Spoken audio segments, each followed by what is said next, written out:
Jilted at the altar. Chelsea have hijacked Arsenal's big.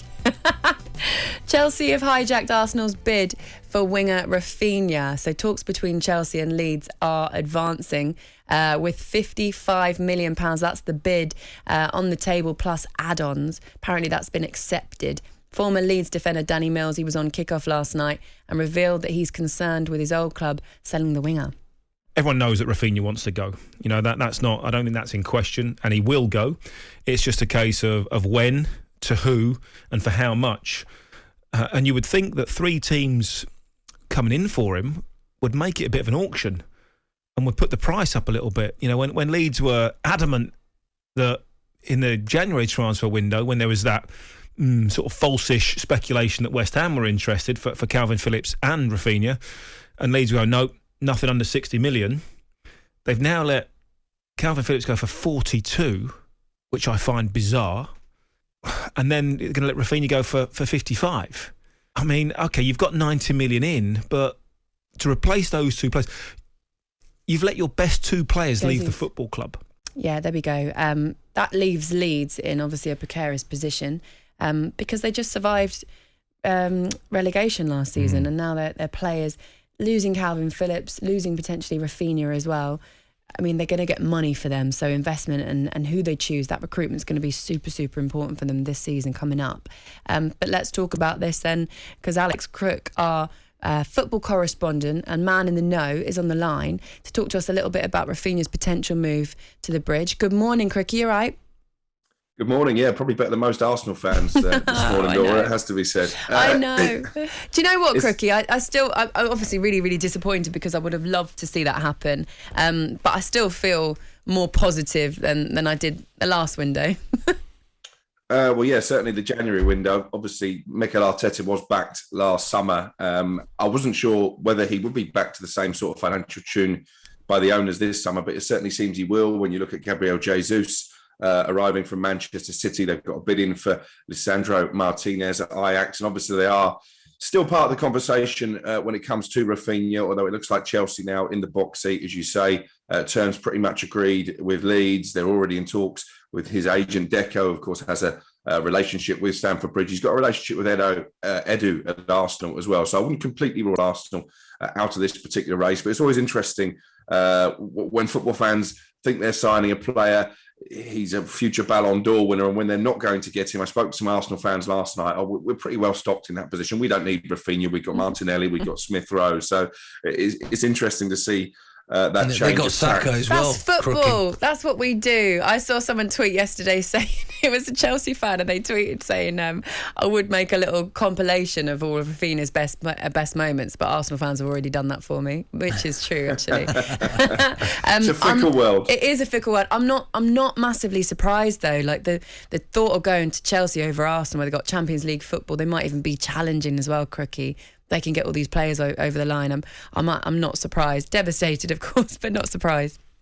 No, that was always going to be a problem for Arsenal with the way they collapsed at the back end of last season. Darren Bent and I disagree on this. He thinks Arsenal overachieved. I think when you look at the fact they were the biggest spenders in Europe last summer, the fact they didn't quite reach the Champions League, having put themselves in pole position, was somewhat of a failure. And it has affected them in the transfer market. They were hopeful of signing Yuri Tillemans. That seems to have gone cold now. He may well sign a new contract at Leicester. I think if they were a Champions League club, he would already be an Arsenal player by now. And that's the draw of going to Chelsea. You get to play under Thomas Tuchel. You get to play in the Champions League.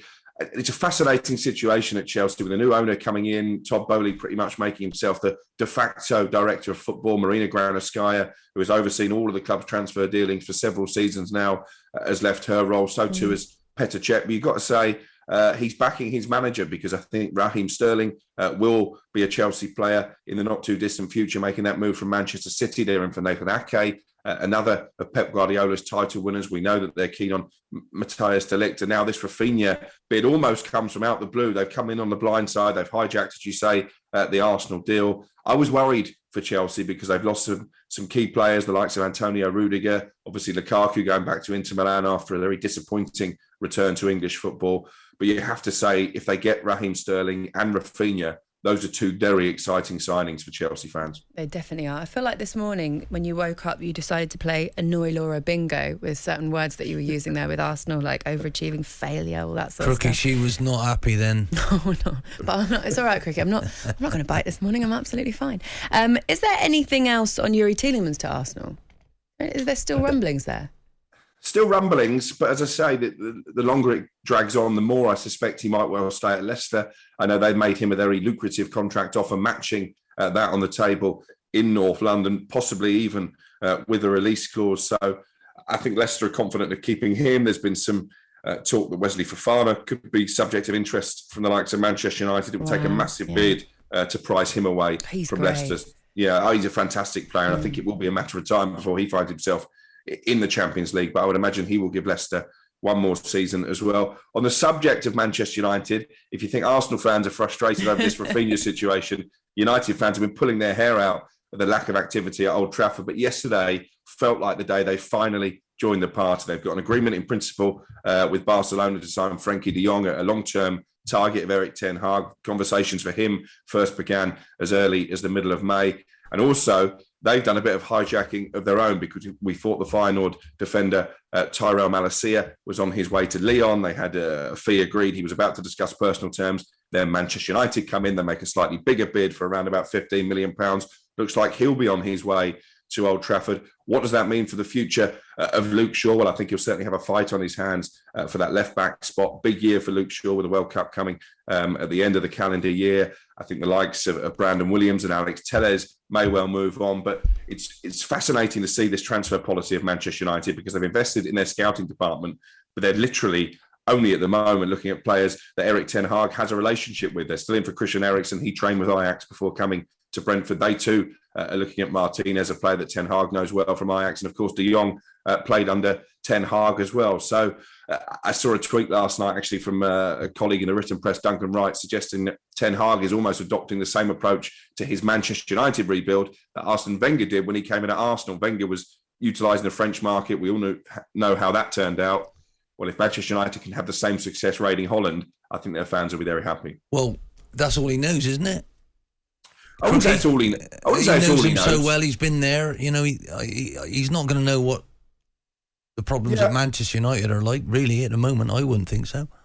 Well, it doesn't as take a bad genius. As they are. You know, doesn't take a genius to work out the problems at Manchester United, Ollie. To be honest, it's been a pretty toxic dressing room for a number of seasons now. The midfield has been a big issue in terms of quality. I think de Jong, and if they get Eriksen instantly improve that.